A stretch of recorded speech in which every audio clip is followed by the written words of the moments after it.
यहाँ एक बहुत बड़ा जमींदार रहता था। कालिया को पता था कि वो बहुत ही दौलतमंद है। कालिया और लल्लन ने इसको लूटने का फैसला किया। शाम होते ही कालिया और लल्लन दोनों गांव से निकल पड़े। वहाँ इमाम मस्जिद और गांव वाले अब कालिया की हरकत पर नजर रखे हुए थे।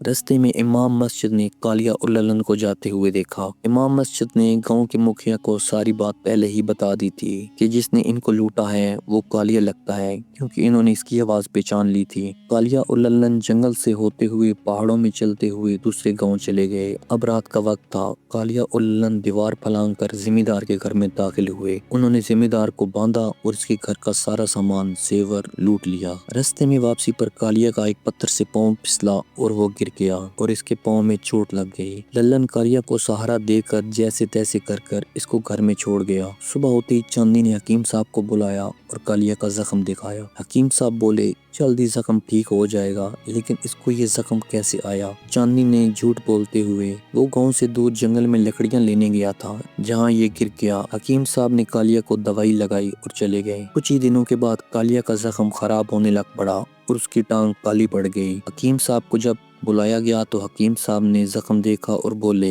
इसका जख्म तो बहुत खराब हो रहा है, मुझे तो ऐसा लगता है कि इसकी टांग काटनी पड़ेगी। चांदनी तुम इसको मेरे दवाखाने पर ले आना। हकीम साहब के जाते ही कालिया रोने लग पड़ा। चांदनी मेरी टांग ना कटवाओ। इसने अल्लाह से माफी मांगी, या खुदा मुझे माफ फरमा, मैंने बहुत गुनाह किए हैं, बहुत गलत काम किए हैं, मैं तो इससे माफी मांगता हूँ, आइंदा मैं कोई गलत काम नहीं करूँगा, बस मुझे एक बार माफ फरमा। ऐसे ही दिन गुजरते गए और कालिया का जख्म ठीक होने लग पड़ा। जब दोबारा हकीम साहब को बुलाया गया तो हकीम साहब देखकर बोले इसका जख्म तो ठीक हो रहा है, ये तो एक मोजज़ा है। ये सुनकर कालिया और चांदनी बहुत खुश हुए। थोड़े दिन बाद लल्लन कालिया की झोंपड़ी में आया और बोला मुझे एक बहुत बड़ी खबर मिली है। यहाँ से करीबी सहरा से कुछ मालदार तिजारती काफले गुजर रहे हैं, क्यों ना हम इन्हें लूट लें और माला माल हो जाएं। चांदनी जो पहले से ही बहुत लालची और चालाक थी, इसने भी कालिया को नहीं रोका और बोली हाँ हाँ कालिया, तो तुम्हारी टांग भी ठीक हो गई है, तुम चल फिर सकते हो। तुम और लल्लन जाकर ये काम करो, इसके बाद हम शहर चले जाएंगे और वहाँ जाकर बस जाएंगे।